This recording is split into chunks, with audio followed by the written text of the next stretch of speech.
How's it going, everybody? Happy Motivational Monday. Today I got two up-and-coming entrepreneurs coming out of Miami Beach, Florida, here visiting us in Chicago. Welcome, guys.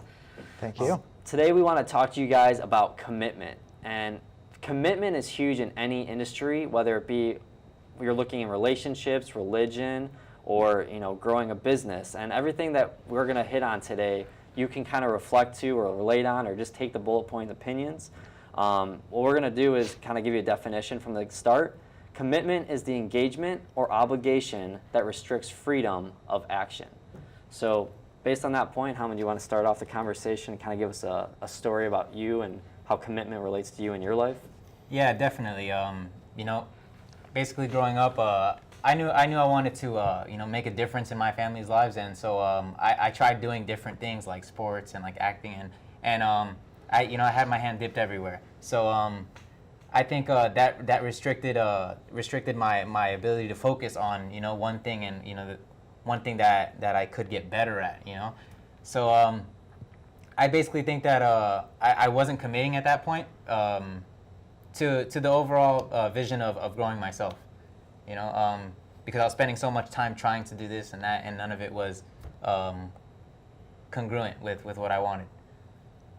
So what you were trying to do is dip in too many areas of your life. Yeah. And you weren't able to move forward in one area and get the success you were looking Correct. for, essentially. That makes a lot of sense. Yeah, that's very important. What you guys are talking about right now is being spread too thin. What I think commitment is when you have to go 100% in, no matter whatever it is that you're doing. There's no way that you're going to become great at doing too many things, and I fall prey to that my entire entrepreneur journey. I've always been spreading myself too thin. That a lot of us up and coming, our goals are income goals and money goals, and what we tend to do is we're very good at seeing opportunities. I'm very good at spotting money makers. I know if that business plan works and if it's gonna work, and I could see that people are making money and I could do it as well. But then when I get involved, I'm like, oh, this just took me away from my main thing is, and my main thing has been real estate for the last 6 years. So I'm back on real estate, 100%. I'm back committed to real estate. But what we tend to do is, our problem is, as up and coming entrepreneurs, is we like to spread ourselves too thin, going around and looking at too many opportunities, too many income opportunities. I think that's a big problem. And it's hard to go from, like we were saying, good to great when you're beating around the bush, as they say. And when you're looking at those different opportunities, how do you know which one's the right one, right? That's the big question mark, right? Especially if you see the value in each and every one of them. Going from good to great, that's a choice. So commitment starts, what I believe, is with a choice. You have to make the choice to be committed. You have to make the choice to be great. The great people that we remember their names not because they did a whole lot of different things. No, we remember their names because they focused on one thing and they did it every single day. John Maxwell says something that's really great. It doesn't have to do much with this, but he said, it's a lot better to do a little bit every day than a lot some days.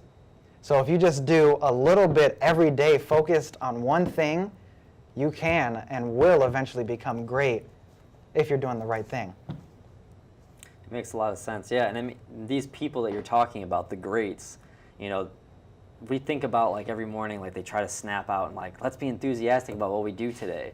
And you think it's something that you have to get up and do every single morning as part of a routine. But these guys, enthusiasm just turns on when they want it to, right? They just say, hey, I'm going to do this and I'm going to commit to this and I know how I'm going to do it, and they're already seeing that future goal coming to them. So when I think of that kind of mindset, it's just natural for these people, and it's something that they built up over time, yes, but not everyone wakes up in the morning feeling like they have their why, right? And how motivated do you feel if, let's say, you can't pay your bills and you're going to work 40 hours a week and you're living paycheck to paycheck, you're trying to pay off the car, you're trying to pay off your house, you're trying to student loans, and you're just barely making ends meet. Jim Rohn used to say you have too much month at the end of the money. all right? You're running out of money. There's no way you're going to be motivated to get up in the morning and go to work. So if you're an entrepreneur, if you're a business owner, if you're starting something and you're working towards it, the more money you make and the more successful you become, that itself is going to produce that motivation, that energy, that enthusiasm. So you wake up without your alarm clock every single day. Exactly what you said, they don't need to listen to Gary Vee in the morning, Right. E.T. You don't have to do that anymore because you yourself natural. are building, exactly, it's natural at that point. Right. Absolutely. Yeah. To add to that, I believe that the best way, or for me, what's worked for me when it comes to committing to something is betting on my strengths. Basically, whenever I feel like I'm connecting with people, helping someone get over something, a mental block or anything like that, like internal stuff, I think that's what I'm best with, and so I've gone with that, because before that, like, once again, I was just, because my hands were physically everywhere, my mind was also everywhere. So yeah, basically, finding what you're best at, or what your strengths are, will help you decide what to commit on. Yeah, and I think a lot of people, what they do is they find what their weaknesses, and they're very easy to pinpoint what their weaknesses are, and they try to work on those weaknesses, but instead of working off their strengths, because the strengths can just get better, and that's what makes you, right? Yeah. Your weaknesses are weaknesses for a reason. Like you're saying, I think Dale Carnegie, he would just pick up the phone and he would say, call his accountant or call whoever was in that practice. They fully committed to that, area of business, and he could count on them. He could rely on them. And he didn't have to know accounting. He didn't have to know real estate. It's just all those points that other people did, and he pulled his strengths as a leader to manage all that, right? So his commitment towards his strength is what got him where he was at, and Absolutely, all the other Yeah. leaders. There's a great story of Henry Ford back in his time, and he got called into court, one day because something about the manufacturing of cars and the steel that built the cars, and he got called in because he didn't know how the manufacturing of steel actually worked. And his response, because the judge said something along the lines of, how are you going to build cars if you don't understand how to manufacture steel? His response was by far the most profound thing, anybody could take away with. And he said, why would I need to clutter my brain with such menial knowledge if I could get somebody on the phone and in 30 seconds, they can give you the answer? So definitely working on your strengths, 100%. Most people don't understand delegation. I've had conversations with other small entrepreneurs, up-and-coming entrepreneurs, and they just say, oh, well, instead of hiring out, you need to learn how to do it yourself before you could hire out and delegate it to somebody else. And I think, did Richard Branson do that? Did Richard Branson have any idea about how airplanes work when he got in to Virgin Airlines? I guarantee he probably knew nothing about how an engine worked. But guess what? He still did it.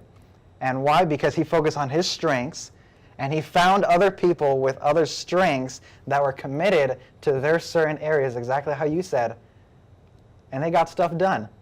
Right. And even going back to the planes, like the Wright brothers, right? They had all the odds against them, right? Yeah. They didn't have the money. They didn't have all they had was the passion, right? So this one guy had the perfect team, what they thought had all the strengths, had all the money, had everything going for him. He thought he was going to be in fame, and Pierpont Langley. Wright brothers, just comes out and puts all commitment in, all their passion. Everyone in the town saw it. They all wanted, because they were leaders, they all came to help him. And who do we know as of today invented the airplanes? Is the Wright brothers, right? Yep. So they committed all the way, and that's just the best leaders, in our time. That's absolutely proof that us as entrepreneurs, anybody, you were talking about relationships too, but we tend to come up with excuses why we can't do something. Tony Robbins puts it as, we use excuses like resources as excuses. Instead, the real fact is that we're not resourceful enough. You know, it's not, you know, resources aren't our problem. It's that lack of resourcefulness. So you're talking about Samuel Pierpont Langley, who was the guy that was given all the money to invent the airplane. Right. All the scientists, everybody, he was given everything. All the press, the media followed him everywhere that he went. But he didn't do it, and it was because the Wright brothers, because they had a commitment. He saw, Pierpont Langley saw all the dollar signs that he was going to get rich by inventing the airplane. The Wright brothers saw, I'm committed to helping people get around faster. You know? Right. Their why was a lot Their stronger. why was way stronger than just dollar signs. Right. Yeah, and to add to that, you know, with the why, you know, a lot of, since we're like talking about up and coming entrepreneurs, like a lot of the younger people, you know, in this generation are living this like fast life where they want everything to happen now. Like, trust me, I want to make more money now, you know, but I understand that there's a long game, that I understand that there's, you know, short or small wins that'll lead to the bigger wins. You get to the top of one hill, and then you realize there's a bigger hill right in front of you, Yeah. right? And everyone thinks that these hills are the big goals and the big money, right? Yeah. And then as soon as they get there, they're like, oh, this is just a baby one. I'm so far away from Mount Everest, right? Right. So I think it takes time and patience, and anything, like anything else, commitment, you can say you're committed to it, but at what level? Are you acting on that commitment? Are you going all out? Are you moving forward on it as far as you can go? Like really as far as you can go. Because most of the time that is not the answer. You think you are, but someone can give you one little hint of how to do it better, and all of a sudden you're changing the way you do things. We want everything, and we want it now. And why? You know, it all started, you know, Amazon. You buy something today, it gets shipped to your house in 2 days. You know, we want everything. Simon Sinek talks about dating anymore. You don't even have to learn how to court in a relationship. You just swipe left or swipe right, and you got a date. You know, everything is so now. And the problem with young entrepreneurs, as you were mentioning, is that everybody wants it to happen now. They want their success now. They don't see Mount Everest. They just see the little mountain in front of them, and they think that I could get up there, right, tomorrow. You know, you can. There's ways that you can. Go get a helicopter. Go get a helicopter to take you up there, Right. and you'll get up there. You know, but the problem is, and I had this problem as well, that my overnight success was supposed to happen 6 years ago when I started, and it still hasn't happened. So one day somebody was going to say to me, oh, you're an overnight success. Like, really? Because that was a long night. That was a very long night if that was an overnight success. Your life because is a long it's night. Yeah. 6 years in the making now. And I'm still not there. So I always say to everybody that I'm the Chinese bamboo tree. If you ever hear the story about the Chinese bamboo tree, somebody plants a seed in the ground, you know, this bamboo tree, and they have to water it and cultivate it and fertilize and water it and cultivate it and fertilize it every day for 6 years. And guess what? Nothing happens. And I'm pretty sure you're going to have people along the lines, along the 6 years saying, what are you doing? It's not working. Why are you still after that? It's not working. Why are you building that business? It's not working. Why are you in that relationship? It's not working. But guess what? In the matter of 3 weeks after that 6-year period of that Chinese bamboo tree, in 3 weeks it grows to be 90 feet tall. So the question is, did it grow 90 feet in 6 years or 90 feet in 3 weeks? And we all know the real answer is it grew 90 feet in 6 years, because if you didn't work on it for 1 day, if you didn't water that seed for 1 day, it would have died. Yep. So that's what you need to look at your entrepreneur venture, your business life, anything in your life, as if it was a Chinese bamboo tree, that you have to do it every single day. You have commitment, because nothing's happening. Darren Hardy calls it the compound effect. Nothing happens for a very long time, and then like that, you're overnight success. For those of you out there who want to test this theory, there's an app that you can actually download, and every day that you're doing the thing that you're trying to do, it'll water this little seed on your app, and after so long it'll start growing. So you'll see how long it really takes you before you actually stop or do fully commit to that full tree. And you can add your friends and you can see how long you make it, but it's a great example of exactly committing to something, because you can see everyone in that app how long they commit to it for. So it's definitely a great one. So I want to do something. So there's this whole experiment about a penny that doubles every day for 31 days, or I give you $5 million cash, today, right now. What would you pick? Most people would pick, the million. The million. But if you double a penny every day for 31 days, here, you guys can continue to talk. I'm going to do a couple things. All right.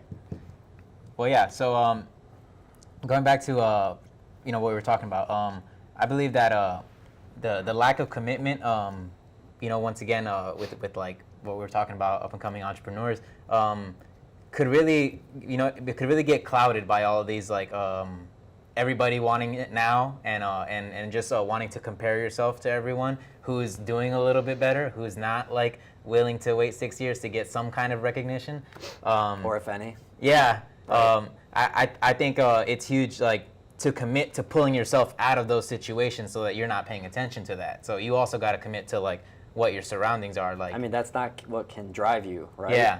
You have to find something else that drives you, because if it's getting recognition for what you're doing, you are not going to be happy. I mean, that's just a given. Definitely.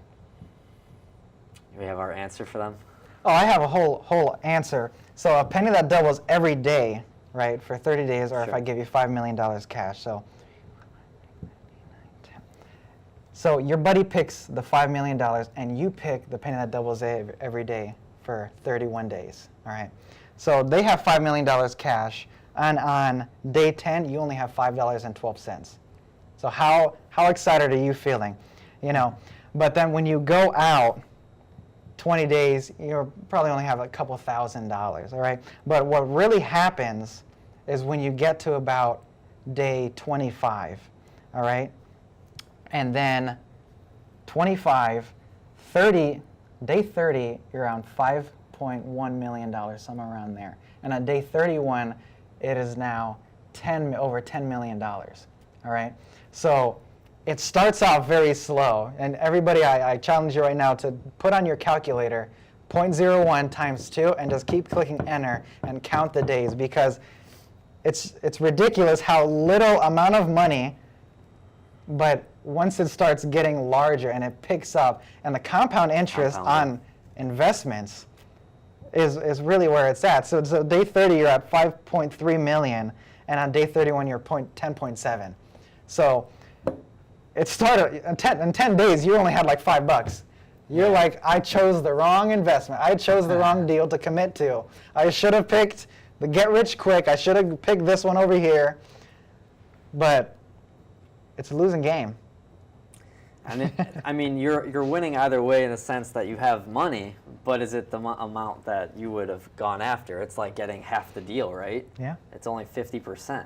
So when it comes to fully committing too, if you're committing 50%, you're going to get 50%. If you're going to commit 100%, you're going to get 100% back, right? So I think a lot of the times when it is like keeping steady and getting those motions, I mean, you're in 6 years now. It's like, are you willing to do it for another 6? Are you willing to do it for another, 24? It's how much are you willing to commit to get the end result? And I think, in my opinion, it's a lifetime. Mm-hmm. I'll do anything that it takes to commit to that level. And if my obligation isn't there, then I'm not doing the right thing, right? And I feel like that's where people should be at, is when you're choosing what you're doing for your life goals or whatever your entrepreneurial mindset's at, is do it because that's something that you feel fulfilled with. And even if you don't get the results in your lifetime, you still feel somewhat fulfilled in accomplishing what it is you're trying to do. I feel the same. One of the main reasons I even looked into entrepreneurship is because, obviously I want to help my family, I want to help my mom and stuff like that. But also because like my dad, he was a hustler. He was like always had a side job. He always like would be resourceful enough to like have a little more, But that always meant less time. That always meant I didn't see him as much. So that was great that he could do that for us, and he could provide us with like a little more. But yeah, I knew I didn't want to do that moving forward, because I know I'll have a family and I'm a workaholic too, the same way he was, and I'm willing to do that. But there's better ways now, and because there's better ways, I'm breaking the cycle in my family continuing to do that. Yeah, this is where I think it's very important to realize what you should commit on. There's back exactly where we began is what do you pick, to commit? Because, your father's story is very similar to mine, where they're workaholics, three jobs at a time, 7 days a week, and my dad's still doing it. If that's your goal, if that's what you want to do, if you want to work 7 days a week and just make ends meet, do that. Commit to that. Fine, that's what you want to do. All right. But if you realize that there's more to life, if you realize that there's more to life than just working at a 9 to 5, working somewhere that you don't want to work anymore, being around people you don't want to be around, doing stuff you don't want to do anymore, there comes a time where you need to commit to something else then. All right? You have to cut it off. A lot of people don't like, let's say, Gary Vee, because he tells people, if that's not what you want to do, quit that job. And Gary gets a lot of heat for it because he tells people to leave their jobs. But he's right in certain circumstances. He is very right that why would you want to waste your time anymore? Why would you want to waste the limited, finite amount of energy that you have on this planet doing something that you don't want to do anymore? So you really have to figure out what it is that you want to commit to. And how you do that? By finding somebody who's living the life that you want to live. And go do what they do. There's an old saying that if you do what successful people do, you will get the same result that they get. So if you want to be successful in your relationship, go find somebody that has a 50-year-long relationship of love and happiness. Don't go talk to your brother. Don't go talk to your sister that's divorced 3 times, and trying to give you marriage advice. Don't do that. If you want to be rich, there's no problem being rich. I don't care anybody says, oh, don't chase money. Look, let's get real here. You could do your passion, absolutely. Yeah. But if it doesn't make you the money that you need to survive, you need to go find something that will make you the money, unlimited amount of money, so you can go work on your passion. All right? Let's get that out of, just do what you love. If what you love makes you get up every morning and not want to do it anymore because it's not motivating anymore, because you're not making bills, you're too much month at the end of the money, it's not going to be your passion for very long. I agree 100%, do what you love. Commit to that. But if it doesn't make you the money, go find something that will make you enough money and give you enough free time so you could do what you love. All right? That was my little Agreed. That's all right, yeah. No, and I think that goes a long way when it comes to, I think we never touched on this, but is the mentors you choose, right? So if you're finding what you want, he just relayed on the fact that the 50-year marriage is like a lot of the times when you're looking for something like that, if that's what you want, go after it. There's nothing stopping you from doing what someone else's success has already happened. That's why we have franchises, right? It's repeated success. It's a proven system that works. You can go and get, some kind of storefront or some kind of business that is already set up to work for you. As entrepreneurs, we're always looking for new ways to reinvent the wheel when the wheel has already been invented in many cases. So it's not for everyone, but if you're going to go that route, commit to it. Go all the way, and spend the time that you enjoy, afterwards, doing what you love. So Absolutely. I think that's a great note, guys. And is there anything else you guys want to say? No. Thank you. All right, guys. Great Well, show. We covered it. all right. Well, happy Monday, guys, and thanks for watching, and we'll see you next week.